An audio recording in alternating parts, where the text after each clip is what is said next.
حکومت وقت کو یہ پیغام دینا کہ غریب عوام کے ساتھ لبیک کھڑی ہو گئی ہے.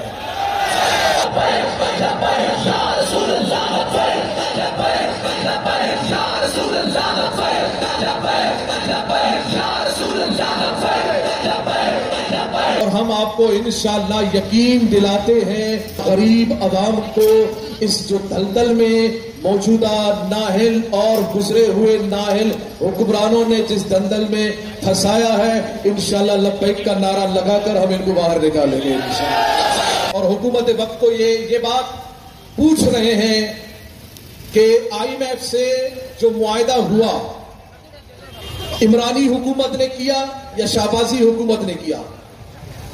دونوں نے کیا، مگر وہ معاہدہ پاکستانی عوام کے سامنے نہیں ہے.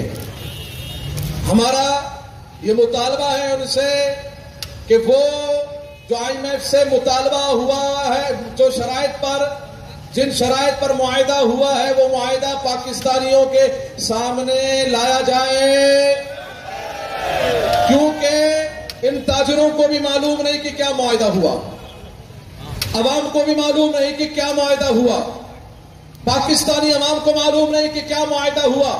غریب پر بول ڈالنا، غریب کو دبانا، غریب کو مزید کمزور کر دینا اور مزید مہنگائی بڑھا دینا. پوچھا جائے کیوں مہنگائی کر رہے ہیں؟ بولا IMF سے معاہدہ ہوا ہے.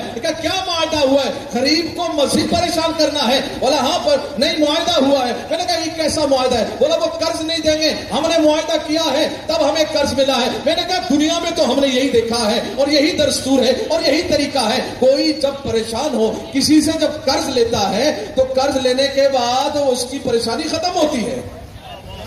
نہیں ہوتی ہے ختم. بھائی آپ پر اگر قرض ہے کسی کا، آپ کو کسی نے قرض دے دیا کہ یہ لے لو قرض، تو اس کے بعد تو پھر ریلیف ملتا ہے، اس کے بعد تو پھر مہنگائی ختم ہونی چاہیے، پھر مہنگائی نے ختم ہونا چاہیے. مگر یہ جیسے ہی قرض لیتے ہیں ویسے ہی پیٹرول بڑھا دیتے ہیں، ویسے ہی ڈالر کو بڑھا دیتے ہیں، پھر آٹا بھی غائب ہو جاتا ہے، پھر تجارت کی چیزیں بھی غائب ہو جاتی ہیں، پھر سارے امپورٹ بھی بند، پھر آؤٹ پٹ میں سب صحیحوں کو بند کر دیا جاتا ہے، ہم پر مزید بوجھ ڈال دیا جاتا ہے. تو پتہ یہ چلا یہ قرض نہیں ہے، یہ عیاشی ہے. اور یاد رکھیے گا یہ اب ہم تمہیں عیاشی کرنے نہیں دیں گے.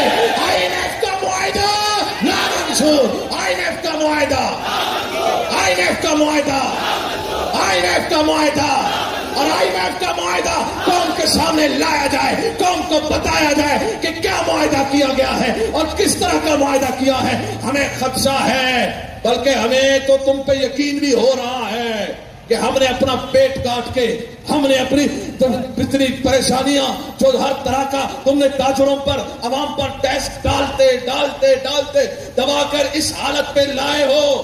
ہم نے اپنا پیٹ کاٹا ہے. کہیں IMF سے اتنی ساری پریشانیوں کو جھیلنے کے بعد کہیں ایٹمی معاملات پہ معاہدہ تو نہیں ہوا.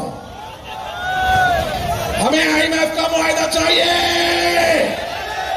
ہمیں IMF کا معاہدہ اوپن چاہیے. کہیں ان ظالموں نے ہمارے ایٹمی پلانٹوں کو فروخت تو نہیں کیا؟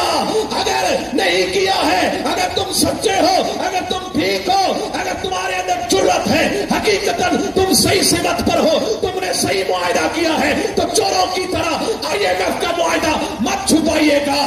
ہم مردوں کی طرح سامنے آ کر بتائیے گا کہ یہ معاہدہ ہے، اس طرح کا معاہدہ ہے. دیکھیں اس میں عوام کو کتنا ریلیف دیا گیا ہے، دیکھیں عوام کی کتنی خوشحالی ہے، دیکھیں تاجروں کی کتنی خوشحالی ہے، دیکھیں ملک کیسے، معیشت کیسے ٹھیک ہو جائے گی، معیشت کیسے پرواز چل رہی ہے. کس کی بنا پر؟ اس IMF کے معاہدے کی بنا پر. ہم بس یہی بات کر رہے ہیں، وقت بالکل کم ہے. IMF کا معاہدہ اوپن کیا جائے، بتایا جائے کہ کیا کیا معاہدہ ہوا ہے. ہمیں جو خدشہ ہے اس خدشے کو بھی دور کیا جائے اور آگے کا جو لائے عمل مرکزی لحاظ سے جو آئے گا انشاءاللہ. تاجروں نے بھی کہہ دیا ہے، عوام نے بھی کہہ دیا ہے، دکانداروں نے بھی کہہ دیا ہے، ٹرانسپورٹروں نے بھی کہہ دیا ہے، اسکول ایسوسیشن نے